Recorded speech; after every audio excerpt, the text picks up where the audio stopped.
Assalamualaikum warahmatullahi wabarakatuh. Baiklah, saya Arya Gusman akan menjawab pertanyaan dari soal UAS etika profesi. Soal yang pertama yaitu, jelaskan pengertian profesi dan profesionalisme.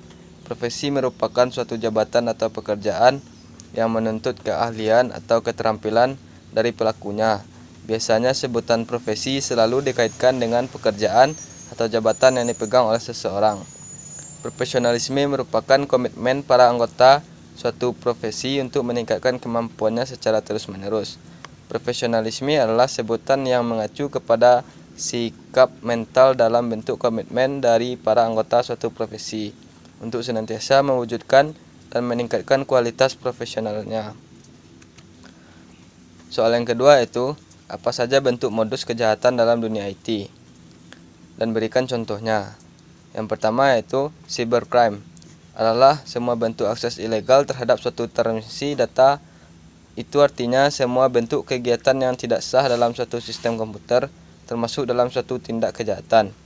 Secara umum pengertian cybercrime sendiri memang biasa diartikan sebagai tindakan kejahatan di ranah dunia maya yang memanfaatkan teknologi komputer dan jaringan internet sebagai sasarannya. Berikut ini adalah contoh kasus cybercrime. Yang pertama, memalsukan akun Facebook seseorang. Yang kedua, fenomena ransomware WannaCry. Soal yang ketiga itu, jelaskan pengertian IT forensik. IT forensik atau yang lebih dikenal dengan digital forensik. Digital forensik merupakan turunan dari disiplin ilmu dari teknologi informasi. Dalam hal ini terutama dari ilmu IT security yang membahas tentang keamanan digital berupa temuan bukti digital setelah suatu peristiwa terjadi. Kata forensik memiliki arti yaitu membawa ke pengadilan, sehingga dapat dikatakan menurut istilah di bidang IT, digital forensik merupakan ilmu yang menganalisa sebuah barang bukti yang berbentuk digital sehingga nantinya dapat dipertanggungjawabkan di hadapan pengadilan. Soal yang keempat, jelaskan pengertian cyber law. Pengertian cyber law atau hukum cyber adalah istilah hukum yang terkait dengan pemanfaatan teknologi informasi. Istilah lain yang juga digunakan adalah hukum teknologi informasi, hukum di dunia maya, dan hukum mayantara. Istilah-istilah tersebut lahir mengingat kegiatan internet dan pemanfaatan teknologi informasi berbasis virtual. Istilah hukum cyber digunakan dalam tulisan ini dilandasi pemikiran bahwa cyber jika diidentikan dengan dunia maya akan cukup menghadapi persoalan ketika terkait dengan pembuktian dan penegakan hukumnya. Soal yang kelima yaitu, jelaskan pengertian haki serta undang-undang nomor berapa yang mengatur haki tersebut. Pengertian hak kekayaan intelektual. Hak kekayaan intelektual disingkat haki atau akronim haki adalah pendanaan kata yang biasa digunakan untuk intellectual property right atau IPR, yakni hak yang timbul bagi hasil olah pikir yang menghasilkan suatu produk atau proses yang berguna untuk manusia. Pada intinya, haki adalah hak untuk menikmati secara ekonomis hasil dari suatu kreativitas intelektual. Objek yang diatur dalam haki adalah karya-karya yang timbul atau lahir karena kemampuan intelektual manusia. Undang-undang yang mengatur tentang haki yaitu Undang-Undang Nomor 19 Tahun 2002 diganti oleh Undang-Undang Nomor 28 Tahun 2014 tentang hak cipta. Soal yang keenam yaitu, jelaskan regulasi yang diatur oleh Undang-Undang Nomor 36 tentang telekomunikasi. Sejak diundangkannya Undang-Undang Nomor 3 Tahun 1989 tentang telekomunikasi, pembangunan dan penyelenggaraan telekomunikasi telah menunjukkan peningkatan peran penting dan strategis dalam menunjang dan mendorong kegiatan perekonomian, memantapkan pertahanan dan keamanan, mencerdaskan kehidupan bangsa, memperlancar kegiatan pemerintah, memperkukuh persatuan dan kesatuan bangsa dalam kerangka wawasan Nusantara, dan memantapkan ketahanan nasional serta meningkatkan hubungan antar bangsa.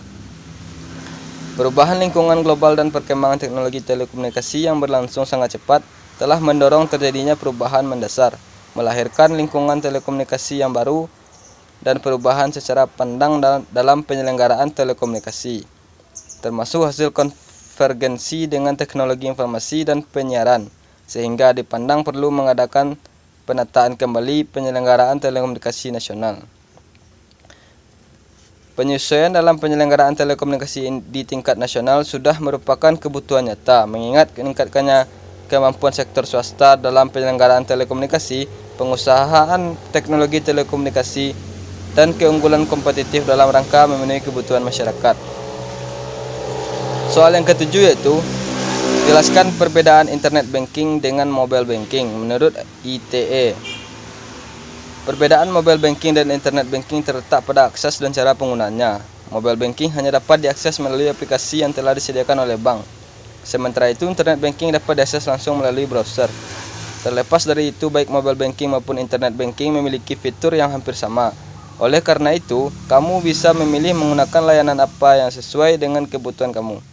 Mobile banking dapat kamu gunakan untuk kebutuhan transaksi yang mendesak dan cepat. Sebaliknya, internet banking dapat kamu gunakan untuk transaksi lainnya ketika kamu tidak ingin datang ke bank. Soal yang ke-8, apa saja syarat atau prosedur untuk mendirikan bisnis IT?